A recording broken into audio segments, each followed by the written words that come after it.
Desde que somos pequeños jugamos a ser otros, a ser otras, y una forma de jugar obviamente es mediante el uso del disfraz, algo que se da en todas las culturas y algo que obviamente se emplea también no solo en las fiestas de disfraces, sino en, por ejemplo, los carnavales.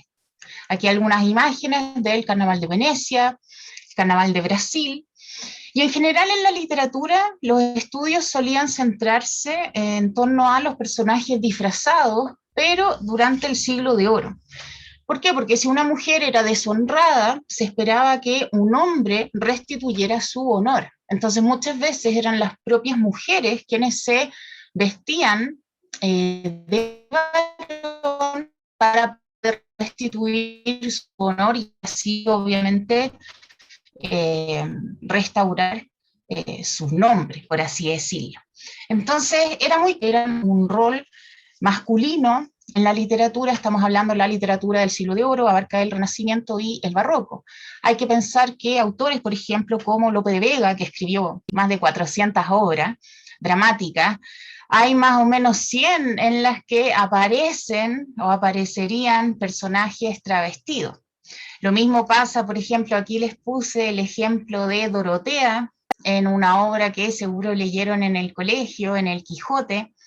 También va a aparecer en Shakespeare, por ejemplo, en Noche de Reyes o Twelfth Night, Viola o Viola, que se disfraza de hombre para buscar a su hermano gemelo. Entonces, en esa época también vamos a encontrar una serie de relatos, por ejemplo, a finales del siglo XV aparece el nombre de Catalina de Erauso, la monja alférez, quien a los 15 años se escapa del convento en el que estaba, se viste de varón, corta su cabello, viene aquí a Chile, lucha en la guerra de Arauco, e incluso el rey Felipe IV de España en el fondo la apoda a la monja alférez y le da permiso en el fondo para seguir empleando su nombre masculino y le da una pensión por haber luchado y por haber prestado sus servicios a la corona. Incluso viaja a Roma, tuvo una audiencia con el Papa Urbano VIII, quien la autorizó para seguir vistiendo de hombre. ¿Por qué en el fondo se requería una especie de autorización? Porque hay que recordar que el disfrazarse, el vestirse y diríamos travestirse, ¿no? Que es vestirse con la ropa contraria al género de uno, era visto como un acto abominable. De hecho, está condenado por la Biblia, aparece en el Deuteronomio, y solo en algunas fechas que en el fondo estaba permitida para el otro género, ¿ya? En algunas festividades, como les decía, carnavales, la fiesta de San Blas, etcétera, pero obviamente era algo que se condenaba, ¿no? Pero en la Edad Media vamos a conocer muchos casos de personajes que se disfrazan y que en el fondo se travisten. Por ejemplo, son conocidos los relatos hagiográficos en donde se narran casos de mujeres santas que se vistieron como hombres, ya fuera por escapar de un matrimonio forzado o para en el fondo acceder los de santas como Marina, quien adopta el nombre de Marino. Les traje aquí esta miniatura.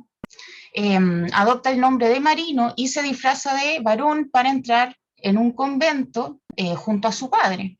También va a estar el caso de Santa Margarita, por ejemplo, que se corta el cabello, también ingresa a un convento con el nombre de Pelayo. ¿Para qué? Para huir de la imposición del matrimonio. También hubo mujeres que se vestían de varón para poder ir a luchar en las cruzadas y obviamente obtenían un permiso. Lo que sí debemos mencionar es que hay mucho menos casos de hombres travestidos que de mujeres, ¿no? Quizás porque en la época, estamos hablando del periodo medieval, una época más bien patriarcal, se miraba con buenos ojos que la mujer quisiera vestirse de hombre. ¿Ya? Obviamente esto va en consonancia con la cultura del periodo, pero no se miraba con buenos ojos en el fondo que un hombre se vistiera de mujer. Entonces la invitación para esta charla es pensar qué implica travestirse, si es que acaso solamente nos vamos a estar cuestionando temas de género, o si acaso el hecho de cruzar esos límites entre géneros también implica cuestionar otras cosas, como por ejemplo cuestionar algunos órdenes sociales, que es lo que vamos a ver a lo largo de esta clase, ¿ya?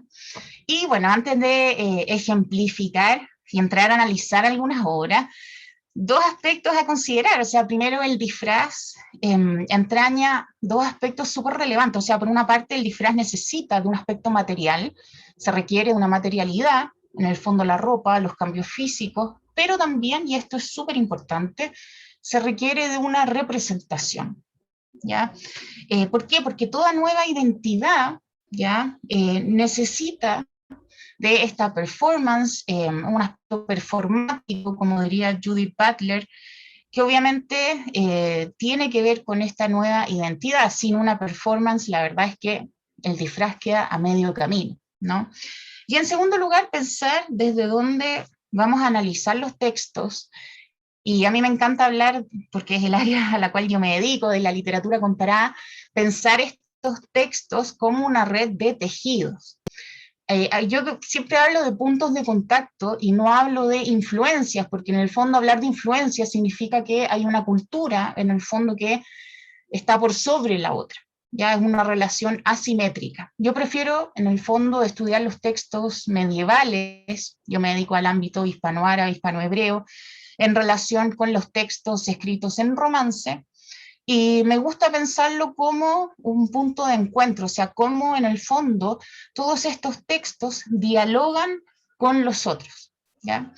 Esa era una consideración más bien metodológica y teórica para empezar. Me voy a circunscribir a mujeres travestidas, obviamente también puedo hablar de hombres travestidos, podríamos hacer un curso que durara un semestre acerca de este tema, pero por motivos de tiempo me voy a centrar en las mujeres travestidas y obviamente si alguien quiere saber más de hombres travestidos, lo podemos conversar ya al final de la charla. Entonces, lo primero que voy a mencionar, ¿ya? Es que hubo una serie de colecciones de cuentos, ¿ya? En los reinos cristianos, ya del siglo XII y XIII, en la península ibérica. Entonces, los judíos escribieron muchos relatos, ¿ya?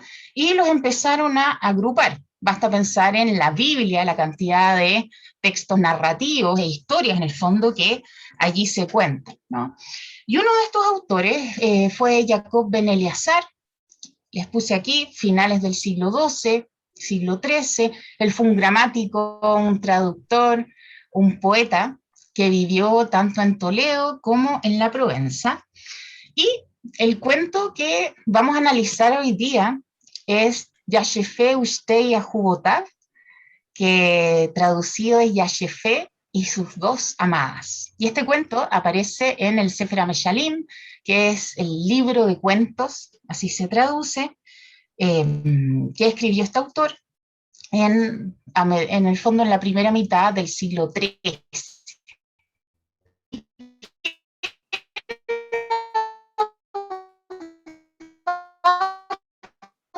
Este relato.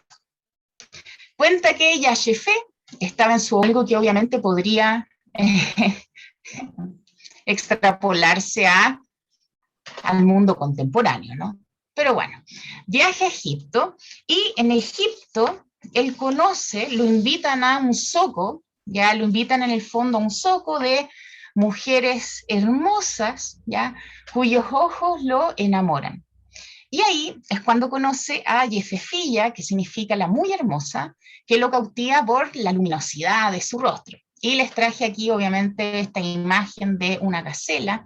Esta imagen pertenece a un jarrón de la Alhambra.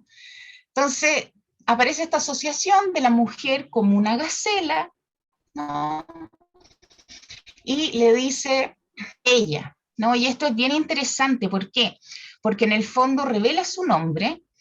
Yashefe va a ser retratado como una víctima del amor y el narrador describe que esta mujer toma la palabra, ya es decir, mientras el otro se ve como una víctima del amor que sufre, ella toma la palabra y recita poemas enfatizando la idea del amor como una batalla. Entonces le va a decir, amor mío, en verdad mis ojos tienden a los corazones una red. Aléjate, hijo mío, y ponte en guardia. Mantente a la distancia como de un tiro de arco, ¿no? Entonces, al transcurrir el relato, Jefefilla va a dejar de ser representada como esta mujer que causa tormento en el amante para mostrar una simetría en donde ambos disfrutan en uno del otro de manera alegre, ¿ya? ¿Por qué? Porque en el fondo Yachefe compra a Jefefilla, que es una esclava, y se va con ella, ¿ya? Se convierten en pareja. Entonces, fíjense lo que dice. Estuvieron ambos pellizcándose las orejas, acariciándose las mejillas, besándose en los labios, guiñándose los ojos, batiéndose con los párpados, tendiéndose las manos, palpándose el pecho hasta que se acostaron para dormir la siesta del mediodía. Aquí vemos una reciprocidad amatoria que es difícil de hallar en la literatura hispanohebrea o incluso en la poesía de los trovadores, en donde el amante suele sufrir, ¿cierto?, por la supuesta indiferencia de la enamorada. En cambio, acá vemos una relación absolutamente simétrica. ¿Dónde viene el giro interesante en este cuento? Y es que mientras ellos disfrutan de su amor, hay otra esclava que se siente muy mal porque no fue escogida por Yachefe. Entonces ella idea un plan, ¿ya? Ella es Yemimá, que significa paloma. Ella idea un plan para vengarse, ¿ya? Entonces ella decide armarse de caballero. ¿Para qué? Para ir a raptar a Yachefe, ¿no? Entonces va montada sobre un caballo, con vestidos de brocado, con armas, siendo el encargado de las esclavas quien le compra todo lo que ella necesita con un dinero que ella había robado. Entonces ella llega al lugar donde está la pareja y adopta una actitud que llama la atención. ¿Por qué? Porque sin proferir palabra alguna, llega donde está Yachefe, llega al lecho, lo ata, para luego cogerlo con toda su fuerza y llevárselo en el caballo lejos de la ciudad, ¿no? Entonces, la fuerza empleada por este supuesto caballero contrasta con la pasividad de Yachefe, que no despierta, ¿no?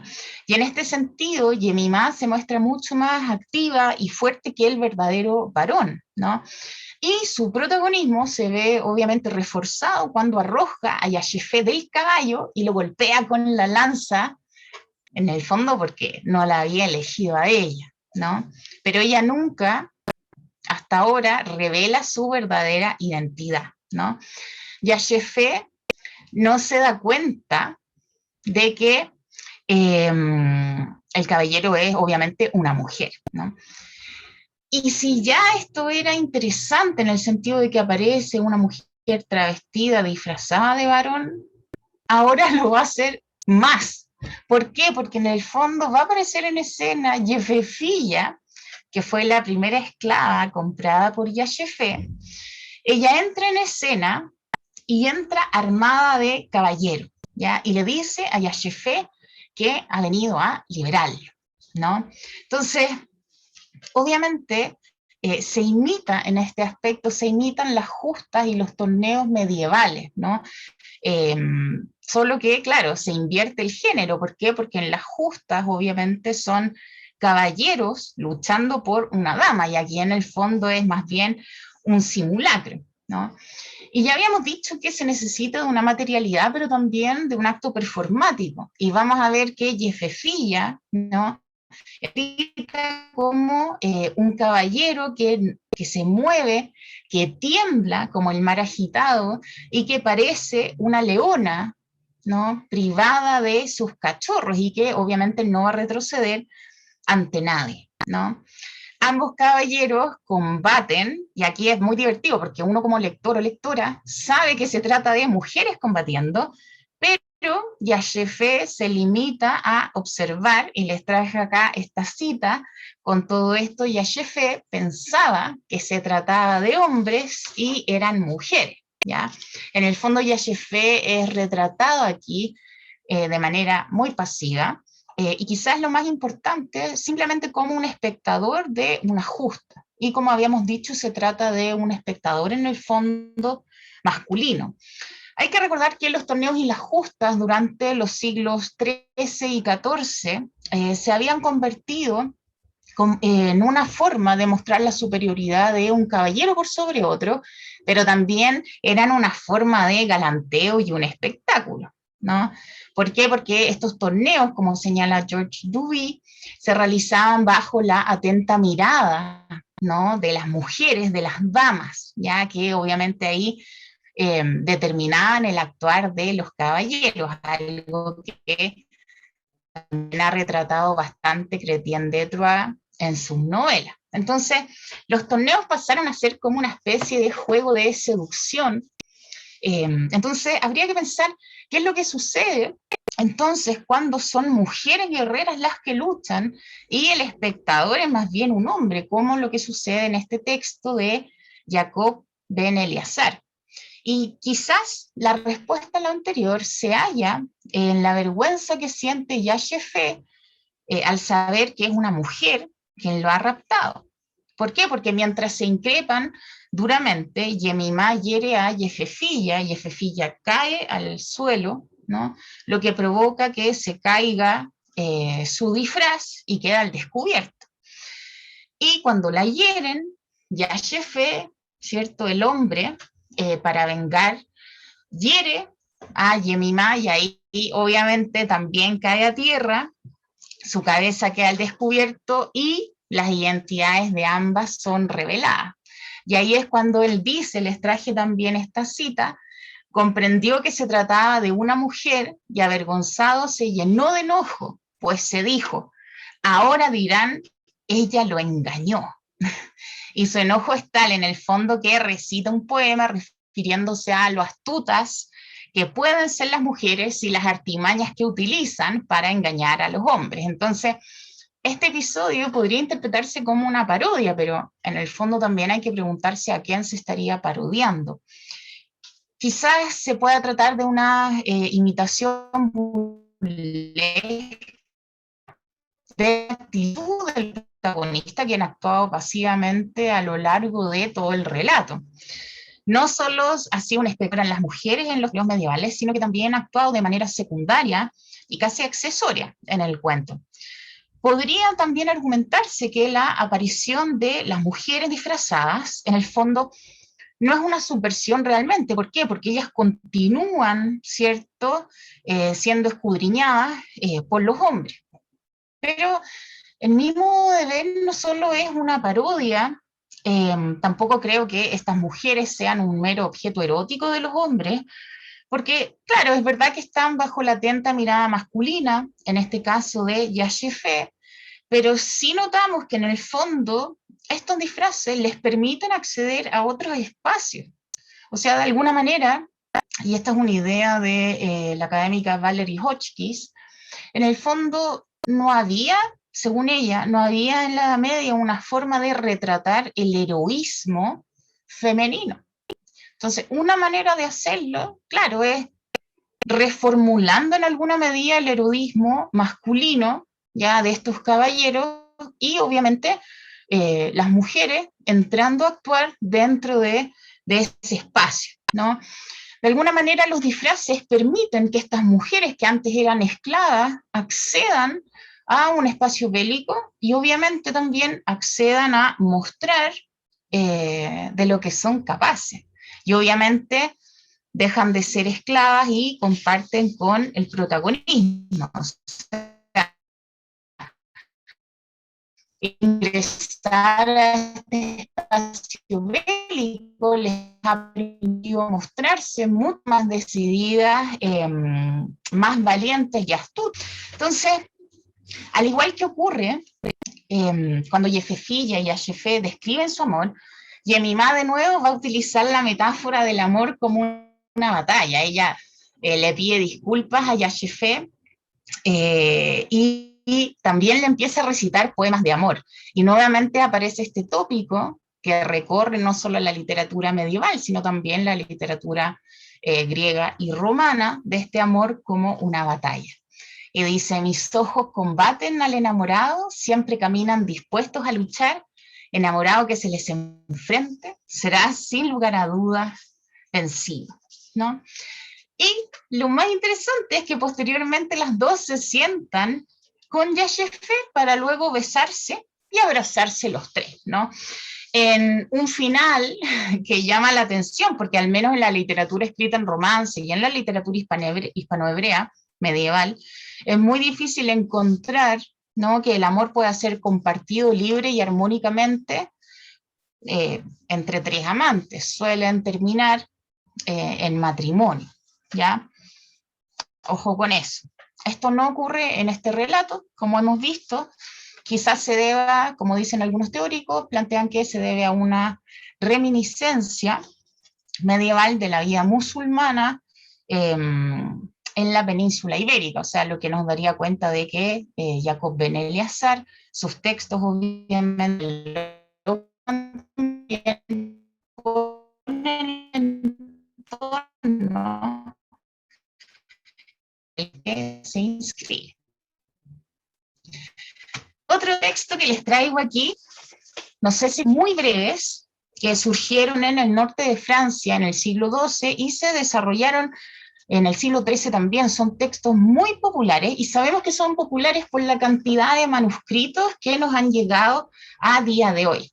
Son relatos paródicos que tienen un estilo desenfadado, picaresco, que pueden hablar en el fondo también, por ejemplo, de encuentros sexuales, aluden a burlas, engaños, y en los que además hallamos una crítica social bastante importante. ¿Por qué? Porque son relatos que sirven para retratar los conflictos entre las distintas clases sociales, ¿no? Generalmente aparece el motivo de la malcasada, que en estos casos es un matrimonio arreglado entre la hija de un aristócrata, pero de un aristócrata arruinado, y un burgués o un campesino, ¿no? Y es lo que vamos a ver en este relato, que es de Bérenger o Loncul, que en el fondo se podría traducir como Bérenger, el del culo largo, ¿no? ¿Qué sucede en este relato? El relato se sitúa en Lombardía, da cuenta de una dama hermosa, cortés, prudente, aristócrata, casado con un hombre de origen villano, ¿no?, de la villa. Y el marido es retratado como un embustero, un holgazán. ¿Por qué? Porque en el fondo, diariamente, el marido se hace armar con caballero, pero no para ir a pelear contra alguien, sino que se va al bosque y le empieza a pegar a los árboles para simular que ha combatido contra grandes señores, pero en verdad se pasa el día en el bosque sin hacer nada, ¿no? Entonces, frente a eso, ¿no?, notamos que este es como una especie de antihéroe, ¿no? Y obviamente la mujer empieza a sospechar, ¿ya? Esta noble mujer sospecha de esta supuesta valentía de su marido y se da cuenta de que algo extraño está sucediendo, ¿ya? ¿Por qué? Porque él, les puse acá la cita, como si hubiese realizado una proeza, decía a todo el mundo que había matado a 2 caballeros. Entonces ella, ingeniosamente, ¿ya?, decide que va a averiguar qué es lo que hace su marido, ¿no?, porque pretende desenmascararlo, ¿no? No se describe de qué manera consigue el atuendo masculino, porque ella se va a disfrazar con una cota de malla, una espada y un yelmo. Y en ningún momento se nos dice cómo con caballo va al bosque buscando a su marido, y cuál no sería su sorpresa cuando lo encuentra golpeando su propio escudo. ¿Para qué? Para que así el escudo se viera en el fondo con estas magulladuras y obviamente, esto diera cuenta del supuesto enfrentamiento. Entonces, apenas la mujer contempla a su marido, no duda en recriminar su actitud y le hace frente, tal como lo haría un caballero. ¿Por qué? Porque en el fondo es capaz de establecer territorialmente su dominio para así intimidar a su marido, que es un cobarde. Entonces le dice, señor vasallo, ¿qué habéis venido a buscar en mi bosque y en mi parque? Ya no habrá larga espera, ¿no? O sea, ella no solo se adueña del espacio, sino que también, como habíamos visto en el otro texto, la mujer se adueña de la palabra y el marido, ustedes creen que le dice algo al contrario, el marido se atemoriza, siente pavor y se mantiene en silencio, ¿no? Y ella es quien lo anima para que luche, ¿ya? Para que luchen en el fondo y le dice que no puede hacer otra cosa sino luchar, ¿no? De hecho, ella va, le asesta un golpe en el yelmo al marido y el marido, obviamente, hipocondriaco, se lanza al suelo a causa del miedo, en una actitud que está muy lejos, obviamente, de los héroes retratados en la literatura medieval. Entonces, vamos a ver que se limita a suplicar, ya le suplica a este caballero sin detectar que su mujer le suplica que por favor no lo mate, ¿ya? Entonces, al ver cómo quien engañaba a todos resulta el engañado, la esposa, caballero, accede a perdonarle la vida, pero solamente si le besa el trasero, ¿ya? Y se les puse, os conviene besar mi culo, no podéis salvaros de otra manera, ¿no? Se nota aquí, obviamente, que la mujer quiere humillar a su marido, ¿no? Y esta imagen de la mujer concuerda con las imágenes femeninas que recorren los fabliaux, que recorren este tipo de relato, porque en el fondo la mujer no se muestra ni aparece altiva, no se muestra como una débil criatura, como un ser fisiológicamente, físicamente inferior, que eran las ideas de Aristóteles, sino que se muestran como mujeres activas, ingeniosas, enérgicas y obviamente decididas, ¿ya? Y vamos a ver que cuando el esposo besa el trasero del caballero, o sea, de su mujer, ¿no? Dice, nunca más Dios le ayude, dice, había visto un culo tan largo, ¿no? Entonces eso propicia que esta dama invente su nombre, diciéndole a su marido que se llama justamente, y aquí lo tenemos, Berenger le long cul, Berenger, el del culo largo, y que tiene por objetivo avergonzar a todos los cobardes. O sea, lo interesante de esta escena es que no solo no reconoce a su mujer, sino que además pareciera no reconocer las diferencias anatómicas entre hombres y mujeres, lo que obviamente corona la descripción poco favorable que se hace del marido, ¿no? La trama, y aquí viene algo bien, bien interesante, la trama da un giro que rompe las expectativas del lector o de la lectora. ¿Por qué? Porque el marido de su mujer está con su amante. Entonces, en el minuto en que él va a pegarle al amante, la mujer le dice, calma, espera, que yo voy a llamar a Berenger, el del culo largo.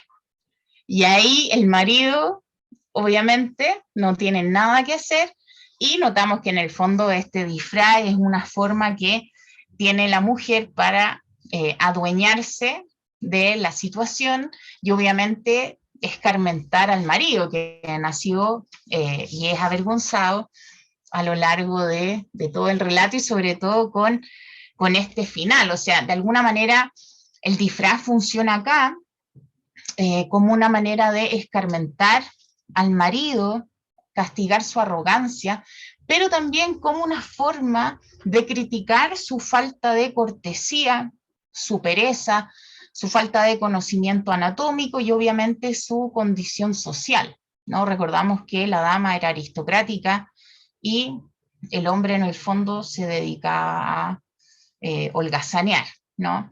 Se reivindica en el fondo con este relato la jerarquía de clases, y se subvierte, obviamente, el poder conferido al género masculino, ¿no?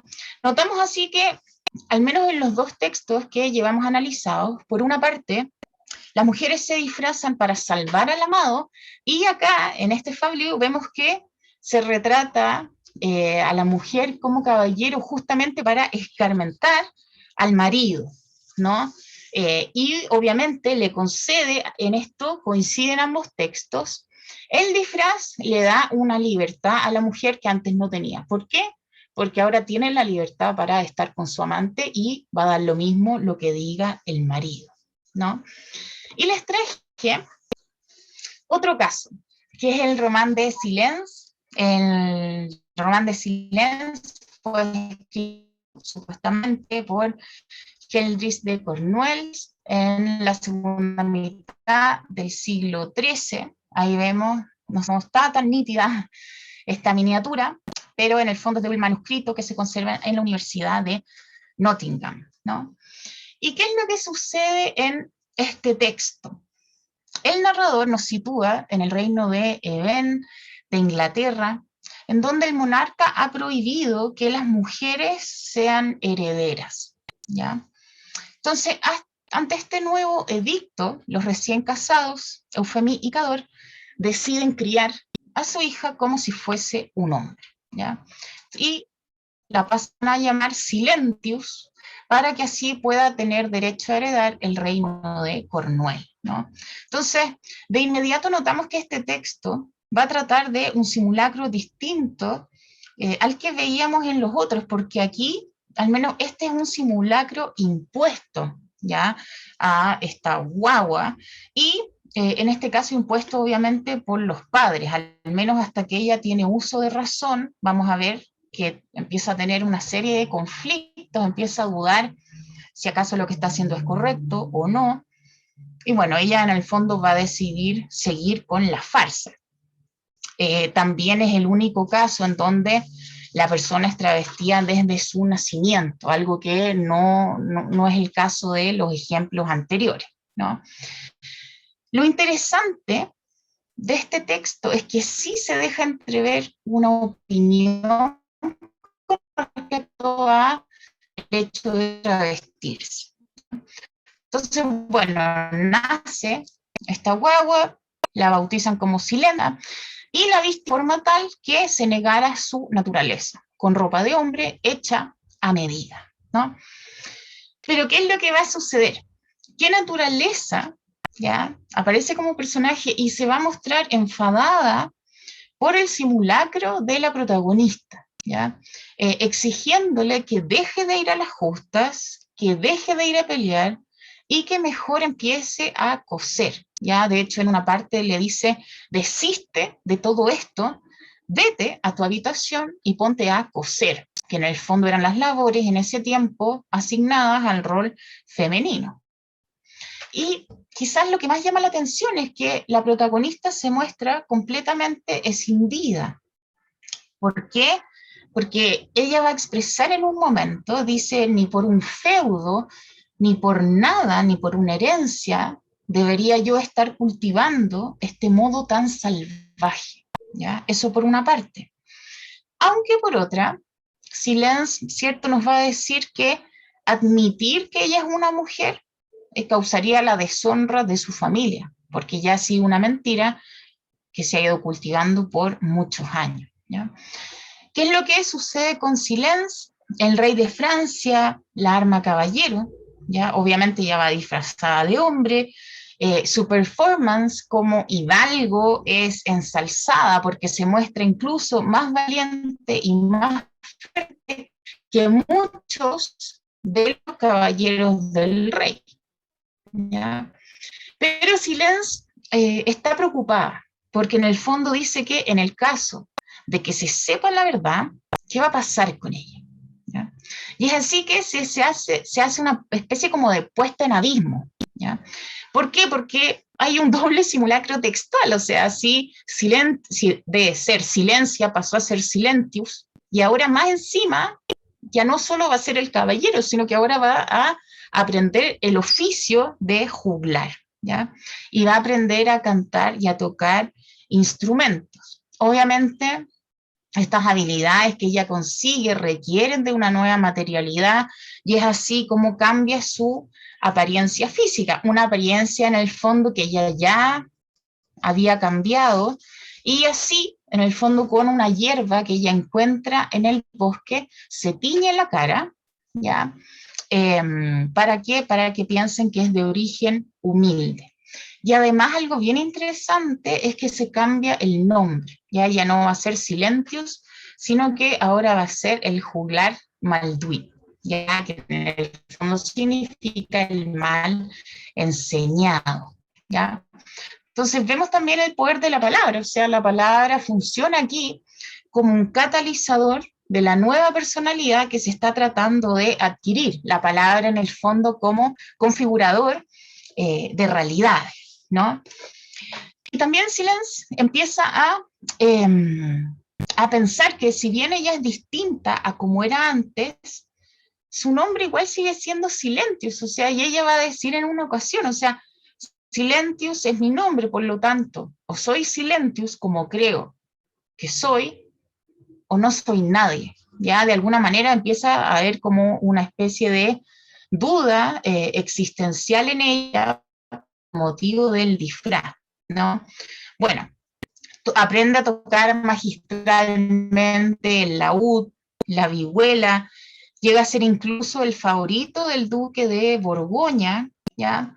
Y se enfatiza la idea del disfraz como una constante que va a permitir a la protagonista realizar diversas actividades. O sea, en primer lugar, el disfraz le permite desenvolverse en espacios y realizar trabajos que de otra forma tendría prohibidos, y descubre características de ella, además, que desconocía, como el hecho de ser alabada por su voz, por la pasión con la que canta y la perfección al tocar los diversos instrumentos, ¿ya? Entonces, en general, bueno, voy a hacer un spoiler de cómo termina la historia, ¿ya? Y es que la historia de Silence, al final, ella es acusada por la reina dice que Silentius la trató de seducir, por eso ella es expulsada del país, ¿ya?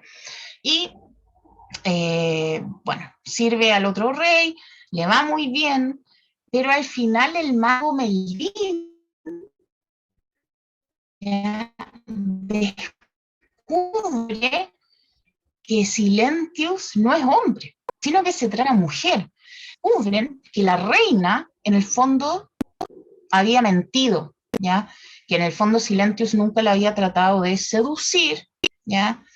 Descubren la mentira de la reina, quien termina siendo castigada. ¿Por qué? Porque además la reina tenía un amante que también estaba travestida, ¿ya? Su amante vestía ropa de mujer para que nadie detectara en el fondo que se trataba de un hombre. Entonces, bueno, finalmente Silence se casa con el rey, ¿ya? Pero lo interesante es que cuando ella vuelve a ser mujer, ya, o sea, bueno, siempre fue mujer, pero actuaba como hombre, estaba disfrazado de hombre, pero cuando ya adopta el vestuario femenino, es interesante porque ahí de alguna manera como que pierde el protagonismo, ¿ya? Entonces, ¿qué nos dice este uso del disfraz en el libro de Silence? ¿Ya? ¿Qué nos está queriendo decir? Quizás en el fondo se trataba de recalcar el peligro de la primogenitura, eh, pero también de alguna manera se están como desdibujando los límites entre los géneros, ¿ya? Entre los géneros y entre las clases también.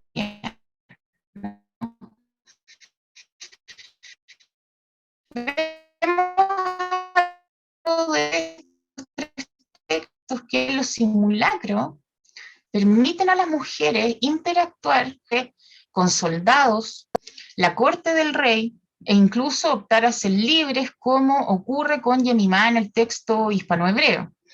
El disfraz también permite una especie de movilidad social, algo que es poco común si consideramos cómo eran las clases sociales del medioevo, y más aún la condición de la mujer en este periodo.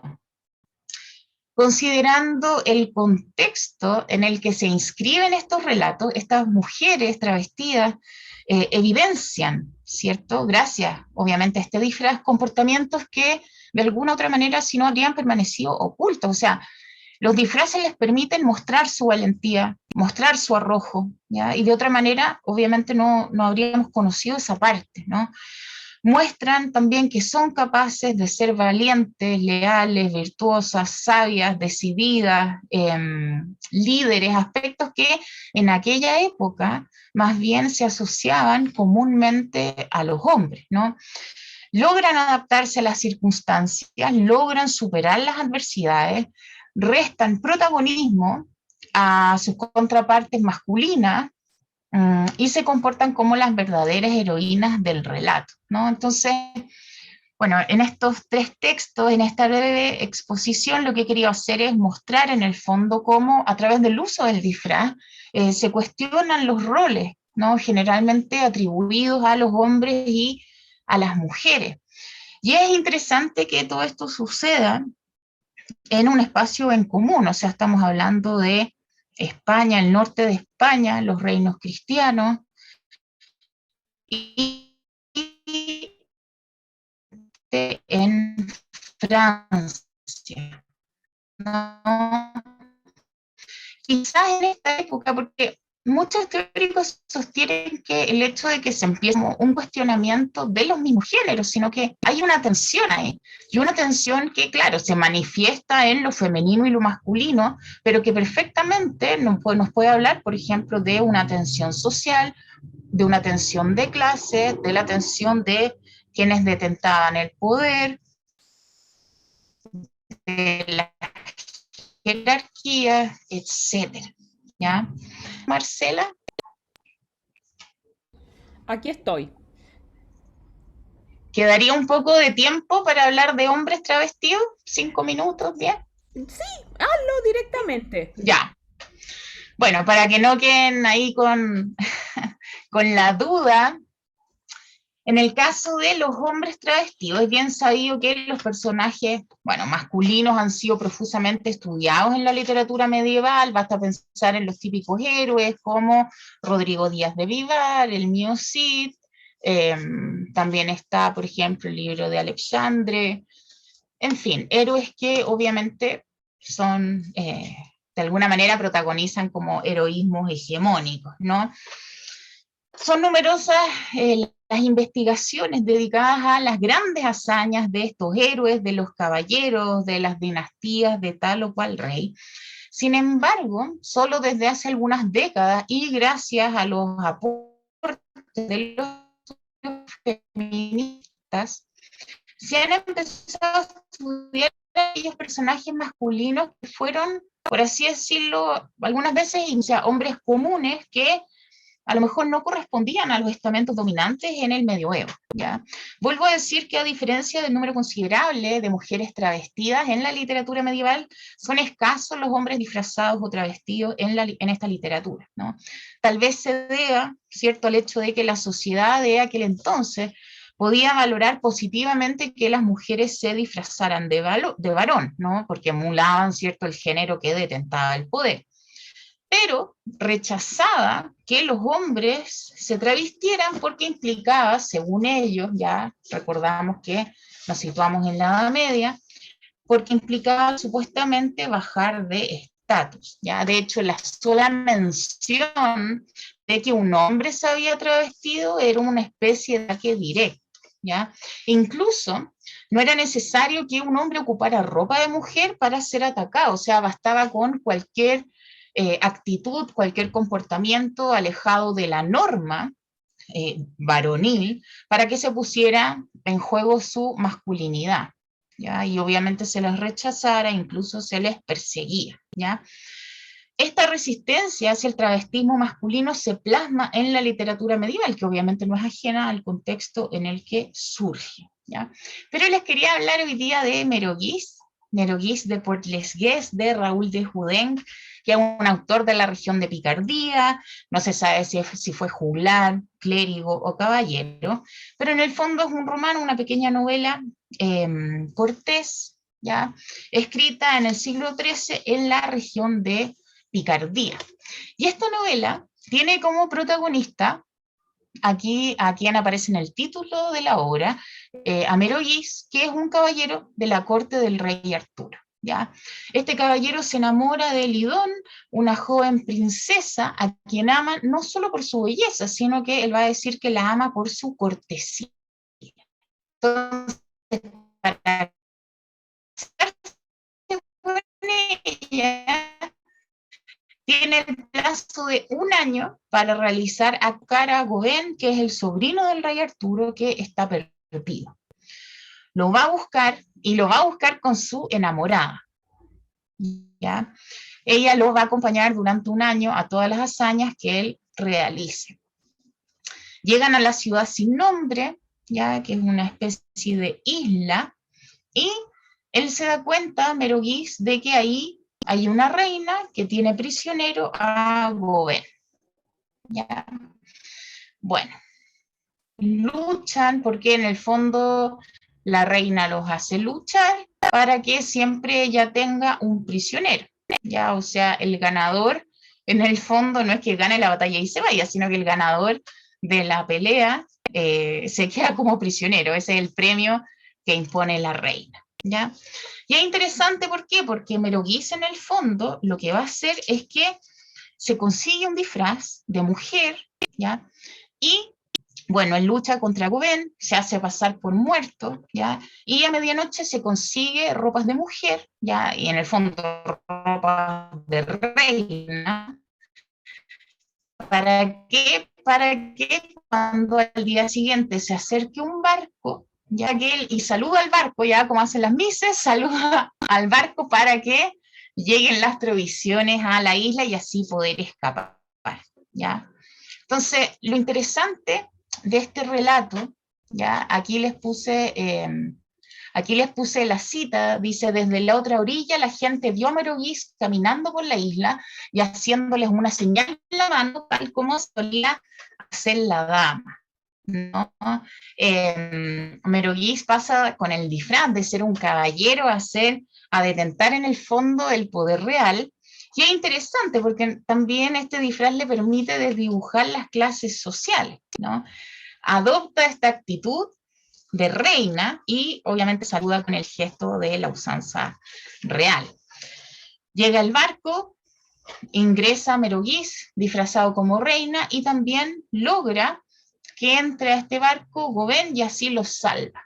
Pero, y aquí viene lo interesante, y es que Meroguís ha estado tan preocupado de salvar a Goben que se ha olvidado de su dama, la dama por la que supuestamente mostraba toda su valentía y su cortesía, ¿no? De hecho, ella queda abandonada en la ciudad sin nombre, así se llama, y solo cuando Meroguís y Goben llegan a tierra firme, en el fondo el protagonista se da cuenta de que la ha dejado atrás. O sea, esta obra es uno de los pocos textos en los que el travestirse trae consecuencias negativas para quien realiza la performance. ¿Ya? Y eso es bien curioso. O sea, Meroguís logra salvar a Goben, pero pierde a su amada. ¿Ya? Pierde a esta dama. Y es interesante porque Meroguís ahí empieza a comportarse como un loco, ¿no? Y además, luego del simulacro, cambia el tono del relato que se vuelve algo mucho más sombrío, ¿ya? Pero no les voy a contar el final para que vean, leerlo, recuerden Meroguís de Portlesgues. Son pocos los textos con personajes travestidos masculinos, pero sin embargo vale la pena revisarlos de alguna manera, ¿ya? Eso. No sé si quieren hacer preguntas. Sí, perfecto. Muchas gracias, Paulina. Te pediría que dejaras de Súper. compartir para tenerlo en abierto y ahí ponemos la galería con todos. en vista. Voy a leer el chat y los invito a formular sus preguntas de modo de articular un pequeño diálogo y de esta manera podamos cerrar esta sesión tan interesante y que me imagino les ha abierto algunas fronteras en la reflexión. Leo un comentario que ya está y que me parece un gran aporte de Laura Carbó. Dice, en el relato de viaje de Clavijo, embajador de Enrique III de Castilla a la corte de Tamorlán de 1403, se habla de las amazonas que viven en sus dominios lejanos. La cuestión es que verdaderamente existían tropas de mujeres muy diestras en el manejo de la espada, montaban como hombres y vestían como hombres. ¿Cómo podemos explicar este relato maravilloso en boca de Clavijo? ¿Es que no podían aceptar esa costumbre tártara? Un poquito más adelante dice, ¿sería una especie de transformación literaria de un dato concreto de la realidad que en el fondo rechazan? ¿Qué opina, Paulina? Qué interesante, yo no conozco el relato ese. Sí. No, yo tampoco, pero en el fondo, bueno, las amazonas también aparecen en el libro de Alexandre, de hecho aparece la reina de las amazonas, si mal no recuerdo está Lestris, aparece ahí, le dice a Alexandre que pasen una noche juntos para que ella pueda tener en el fondo un hijo, ¿no? Pero claro, las amazonas también son personajes que no esconden su género. Eso es interesante, o sea, también son personajes que se piensa son una especie de personaje mitológico, ¿ya? Y esto hay que analizarlo porque en el fondo también es una estrategia, según algunos autores, esto lo plantea Rosen, que el hecho de que se recurra a las amazonas, claro, de alguna forma es para mostrar muchas veces su poder, pero no son mujeres reales de carne y hueso. Sí, ese es el tema. Yo, de hecho, en mis investigaciones también dejo de lado eh, el uso del disfraz o el travestirse con elementos mágicos. Ya hay otros textos, Clarice y aparece que los ángeles transforman ya el género de una de las protagonistas, pero claro, de alguna manera ahí ya entramos como al ámbito de lo maravilloso, ¿no? Hay algunos teóricos que plantean que las amazonas y las mujeres travestidas representarían algunas como fantasías en el fondo masculinas sobre la caballería femenina, pero el recurso de las amazonas va a recorrer la literatura medieval e incluso la literatura del siglo de oro posterior. Sí. Sí, a mí me parece muy interesante, Laura. Te agradezco. No la veo entre las imágenes. Tal vez está sin foto. Eh, ¿Sí? Decía, agradezco el aporte porque personalmente yo no conocía este texto. Paulina también confiesa no conocerlo y creo que esas son las contribuciones que a uno le van ampliando el conocimiento. Y lo que plantea Paulina es muy cierto. Las Amazonas, yo como especialista en historia antigua, lo debo decir, son una fantasía mitológica que atraviesa toda la literatura. Yo diría hasta el mundo actual, con transformaciones, pero sí recojo una interpretación que yo siempre he tenido, y un poco Paulina lo dijo, que las amazonas, a pesar de ser personajes mitológicos, encarnan una suerte de fantasía masculina que es la proyección de las cualidades masculinas en un cuerpo al femenino. Mm. O sea, sin transformar el cuerpo. Bueno, salvo un detalle, recordar que las amazonas originales se supone que se mutilaban un seno para poder lanzar mejor al arco, ¿ya? Lo cual le da una Sí, cuota como sí.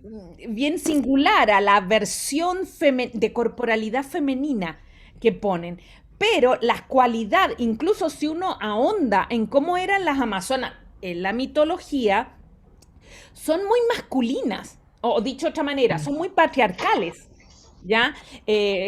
Someten a los varones, en fin, tienen una serie de actitudes que dan mucho que pensar en términos de ideológicamente una suerte de proyección masculina en el mundo femenino físico, pero con actitudes masculinas. Bastante lógico, si le damos un giro, a la cultura clásica, que es muy patriarcal más allá de cuánto nos guste o no, y eso hay que decirlo, pero muy interesante el aporte de, si no me equivoco, era Laura, sí, Laura. De hecho, lo anoté, lo voy a buscar. Rosy agrega, muy interesante en general, todas las charlas, muchas gracias. Lástima que en muchas ocasiones la voz se alejaba. Sí, eso pasa por, desgraciadamente, internet. Y ahí yo no podía hacer nada, ni Paulina tampoco, y personalmente preferí dejarlo, porque al fin y al cabo me di cuenta que era como una onda que subía y bajaba, entonces prefería dejarlo y no interrumpirla, pero es el único costo de estar expuesta a internet. A veces uno puede estar conectada, yo alguna vez me conecté con gente en Europa, se escuchaba perfecto y después desde Valparaíso se escuchaba pésimo. Entonces, es súper relativo. De todas maneras, les recuerdo que la conferencia después va a ser publicada. Yo ahora les voy a publicar en el chat el link para que lo tengan grabado. Más adelante va a estar tanto en el Facebook del instituto como en el Facebook mío. Yo por si acaso, para los que algunos he visto que me han contactado, tengo un Facebook profesional donde aparezco con la foto. Me llamo Marcela Cubillos Poblete, obviamente. Es un Facebook profesional donde difundo noticias y también sirve como espacio. Cabe señalar que Paulina, ahora me acabo de acordar, también está, podrías hacerlo eso, Paulina, anotar tu Instagram, porque tu Instagram es público, vas mostrando sugerencias, imágenes, y puede ser un espacio de contacto con ella por si quieren tener un vínculo en términos de recomendaciones o de libro.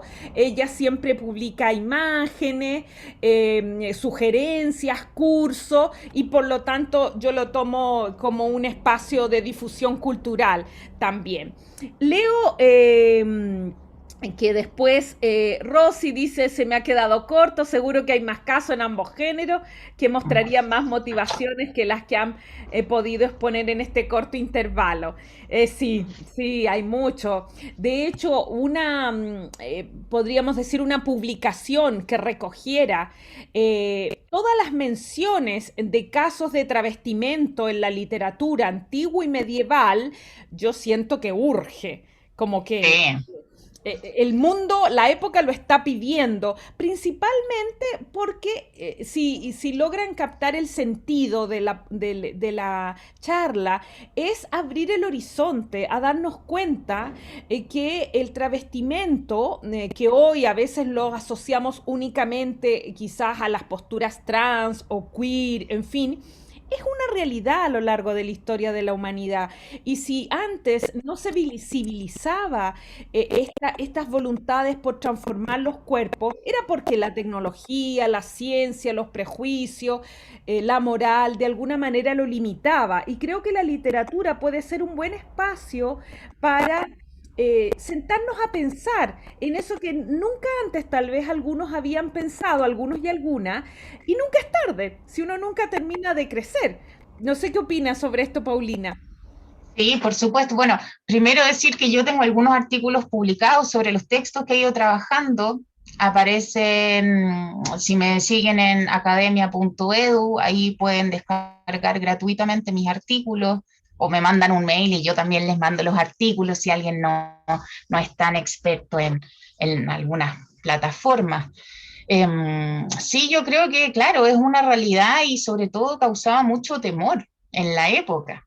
O sea, la sola mención de que un hombre tuviera comportamientos femeninos en la Edad Media estaba visto como una abominación, era algo absolutamente condenable en los textos religiosos. Entonces, eh, dentro de ese contexto, esta es otra literatura, una literatura subversiva y por ende en la época yo creo que resultaba bastante peligrosa de alguna manera porque cuestiona lo establecido.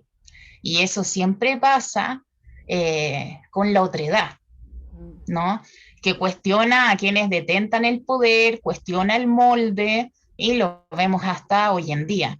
A mí me encantaría escribir un libro, me encantaría escribir un libro sobre esto, porque finalmente a mí me costó mucho encontrar textos que hablaran de esto en la Edad Media, y sobre todo que la mayoría de los académicos se centran, por ejemplo, o en la literatura francesa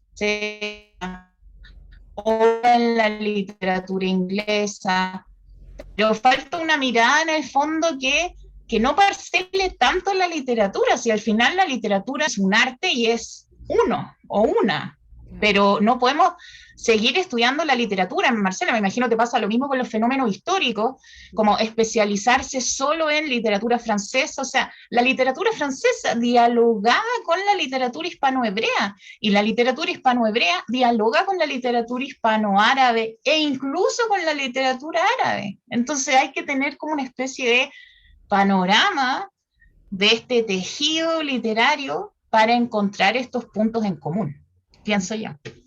Sí, yo agregaría a esta reflexión que la literatura es un espacio, digamos, metafórico del imaginario, y Sí, como tal es un espacio que licencia lo no permitido en la sí. sociedad.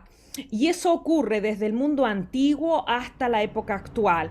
Yo en lo inmediato, pensando en personajes que se travisten en el mundo antiguo, hay montones. Los dioses, por decirlo poco, Sí, uff. todos se travisten.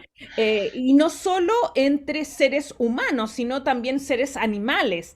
Piensa en Zeus, por nombrar el más famoso de todos, que se convierte en espuma, que se convierte en pájaro, y ojo, en el camino procrea. ¿Ya? Entonces ahí hay una propuesta nuestra de pensar la literatura como este espacio imaginario que licencia la mente. Que, como un poco dicen los psicólogos y las psicólogas, alguna vez en la propia vida mía me pasó, me dijo, la mente es libre. Y la literatura es el espacio donde se ubica esa libertad. Y esa libertad no hay que entenderla solo como mera creatividad. Tal y como hoy, probablemente mucha literatura refleja situaciones de la realidad. Y por qué no pensar situaciones de personaje que no, qué bueno que Paulina me acordé que partió por el caso de la monja alférez, que es un personaje real, no es de la Sí, literatura, que se vistió de varón y siguió vestida de varón, luchó como varón. Por ende, hay que indagar más y permitir que la literatura no sea solo puro imaginario, sino también entenderla como un espejo de la realidad. Leo Laura, que había comentado lo del texto, dice, lo interesante es que se constata con otros textos la existencia de tropas femeninas reales. ¿Por qué la necesidad de transformarlas en un mito? Mm. Según tú, Paulina, ¿por qué? yo creo que tiene que ver también con el uso de la fantasía. O sea, de alguna manera, eh, estas mujeres también vienen a quitarle como un espacio hegemónico al hombre, porque vienen a apropiarse de lo bélico, por ejemplo. Claro, Entonces, una manera de que esto se quede ahí es transformarlo como a un mito, una fantasía, porque en el fondo si no es peligroso. claro, El hombre era donde él regentaba. claro, Entonces pienso que también es una especie como de estrategia. claro, claro. Claro, es como, lo pienso incluso a nivel como del cine. En la cinematografía norteamericana hay una exigencia, que no sé si todavía está válida, pero yo recuerdo hasta los años 90 era válida y era un requerimiento, cuál era de que las películas donde había malos y buenos debían ganar los buenos. Claro. Y esa es una estrategia para mostrar, incluso dentro de la normativa de la cinematografía también estaba la exigencia de la existencia de la bandera de Estados Unidos. Mm. Me refiero a la normativa hasta los años 90, no sé si ahora, porque yo la estudié cuando estudié en el pregrado, nos comentaron eso. Y yo empecé a despertar porque empecé a mirar las películas y claro, cuando una película, por ejemplo, era sin tema bélico, la bandera aparecía por lo menos una vez, pero si era una película con tema bélico, debía aparecer por lo menos 5 veces. Y comencé a darme cuenta que efectivamente ocurría. Entonces, en ese sentido, tal vez, como sugiere Paulina, claro, la literatura es el espacio donde se permite algo que en la realidad no se permite, que no se acepta, porque es una sociedad muy patriarcal. Esta no hay No, nada. y también, sí, absolutamente de acuerdo, y también refleja los miedos. Claro. En esta literatura medieval del siglo XIII, no solo aparecen, bueno, mujeres y hombres travestidos, sino no cambiando de género, pero que sí plantean ser otras. Entonces, por ejemplo, son notables los casos que hay, o sea, hay muchos casos en la literatura hispanohebrea de hombres que se van a casar y que a último momento le cambian a la novia. Entonces, en vez de casarse con la mujer bonita, aparece en escena la mujer fea y vieja. Que en el fondo ahí también hay todo un tema con el concepto de fealdad Mm, claro, y que le da miedo, obviamente, al hombre. claro. Ok, sigo leyendo. Ahí, bueno, Paulina puso su correo por si lo quieren anotar para estar en contacto con ella. Ah, yo te había propuesto que pusieras tu Instagram, Ya, que hoy por hoy es una red que todos estamos usando y como en Instagram tú a menudo compartes imágenes, sugerencias, reflexiones, libros, en fin, es muy aconsejable seguir a Paulina. No es, digamos, su Instagram un espacio únicamente personal. Eh, Después Lucía felicita la charla, otras felicitaciones. Lucía comenta, claro, la ficción permite la visibilidad del otro diferente. sí. Claro. Y más adelante, Ana, qué bien Ana, dice, excelente intervención, si la memoria no me falla, en el fuero real y en las partidas, los hombres que se visten con ropas de mujer tienen prohibido el poder dar testimonio en un juicio, es decir, que no son de fiar. Claro. Las partidas son de Alfonso X. Décimo, sí. Claro, el sabio, hombre, rey importantísimo, que por estos años a través de las redes estuve fijándome que se conmemoró su aniversario, digamos su cumpleaños, porque uno, por más que sepa de historia, al menos yo nunca me estoy aprendiendo los días de cada personaje, y en las redes me empezó a aparecer mucho Alfonso X que se conmemoraba su cumpleaños. Bueno, él Sí. destaca, Ana, ese detalle muy interesante, lo cual no es extraño, porque hay todo un tema que engancha también con la percepción que tiene el mundo antiguo de la mujer, me refiero en la sociedad, como un sujeto menor. Por ahí lo dijo Paulina. Este es un planteamiento que no es único, pero el más citado es de Aristóteles, que lo plantea como una suerte de legitimación de la sociedad, donde unos dominan y otros son dominados. Y ese es el principio, podríamos decir, como filosófico.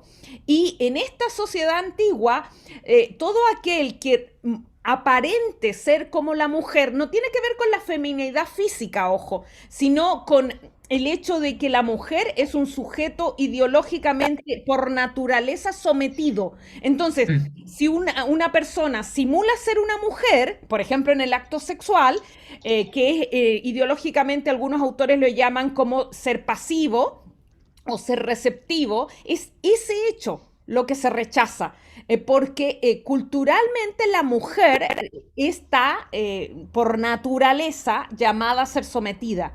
Y por ende, un hombre que simula eso es mal visto. Pero reitero, no por el acto sexual en sí, sino porque en esa sociedad la mujer tiene esa lectura.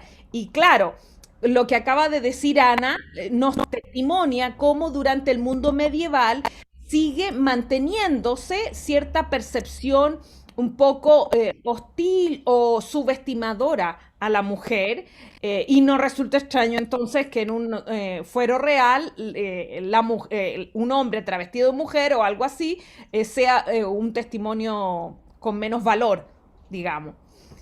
No sé si quieres agregar algo, Paulina. Sí, le quería responder a Sandra que dice que también hay casos de corsarias piratas, mujeres disfrazadas de hombre. Le quería recomendar un libro, a lo mejor ya lo conoce, pero quizás hay quienes no lo conozcan, que se llama La doncella que quiso ser marinero, que es travestismo femenino en Europa en los siglos XVII y XVIII, que es bien interesante, yo lo tengo, y son casos no literarios, sino que son, se va a la fuente y se registran la cantidad de mujeres que muchas veces, ya sea para tener una relación con otra mujer o porque querían salir a la aventura, ir a otros países, tener libertad, se registran estos casos. Ya les voy a anotar es Rudolf Decker, el autor, se los voy a anotar en caso de que Ujú. lo quieran ahí tener. Incluso te sugiero, Paulina, ahora que lo comentas, que tal vez, visto que publicaste tu Instagram, tal vez después en tu Instagram podrías fotografiar algunos libros para sugerir. De Bueno, modo que cuando la vayan a ver van a encontrar un posteo donde sugiere los libros y si alguno de ustedes les llama la atención, incluso los que estuvo recomendando en la presentación, pueda buscarlos y leerlos y por qué no pensar, empezar a abrirse a otras realidades. A veces creo que la literatura puede ser el primer camino para ampliar nuestros horizontes y al cabo de un tiempo nuestra propia mentalidad flexibilizarla respecto a los momentos que vivimos, sí, históricamente hablando, donde ya el travestimiento es una realidad social, no solo imaginaria. Hay una diversa variedad de formas de entender el género y más allá, si a uno en lo personal le agradan esas experiencias para uno como sociedad, y creo que es lo maravilloso, debemos entender esta diversidad con la que siempre hemos convivido y que mucho sí. tiempo estuvo escondida. Y quizás creo que es muy bonito que ahora podamos compartirla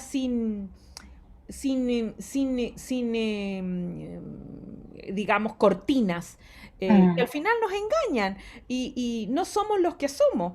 Y al fin y al cabo, el ver al otro y aceptarlo al otro, a la otra, al otro, como ya en las universidades los jóvenes todos ya utilizan estas expresiones, Sí. solo nos engrandece como sociedad y nos testimonia cuánto hemos crecido respecto a otras épocas. Y ya no necesita necesariamente tener que verlo solo en la literatura, sino que entender que es parte del mundo actual.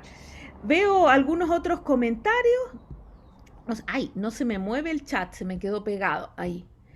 Ah, Rudolf Deck, ahí están los autores que los escribió. Sandra le pareció genial, Rosy agradecida, si lo puedo hacer, perfecto, ya ve, ahí le gustó la idea de la Sí, sugerencia. buenísima, buena idea. Perfecto, entonces con esto concluimos. Agradezco mucho su asistencia, su perseverancia. A Paulina creo que ha sido una forma maravillosa de poder cerrar un seminario que buscaba efectivamente darle otra mirada al medioevo, especialmente para los no vinculados al área y recalibrar a veces las percepciones. Tal vez yo soy una ferviente digamos, soldada en decir que no podemos ofender a la gente cuando decimos, ah, eres como medieval o eres feudal, porque en realidad la Edad Media estuvo bastante más abierta de lo que podamos pensar. El feudalismo fue un sistema económico con una serie de características, pero el anacronismo, el conservadurismo, no es patrimonio del mundo medieval, es de toda la historia y quizás más del siglo XIX y XVIII, de otra época. Ok. Ah, gracias a su saludo. Muy bien. Espero que estemos en contacto. Ya saben nuestras redes, saben dónde encontrarnos. Si se realiza otra actividad, se va a difundir y que esté muy bien, que tengan una buena tarde. Un millón de gracias, Paulina, un abrazo. Chao a Gracias todos. a ti y a todos y todas. Muy bien. Chao, que esté Chao, muy chao. bien. Igual.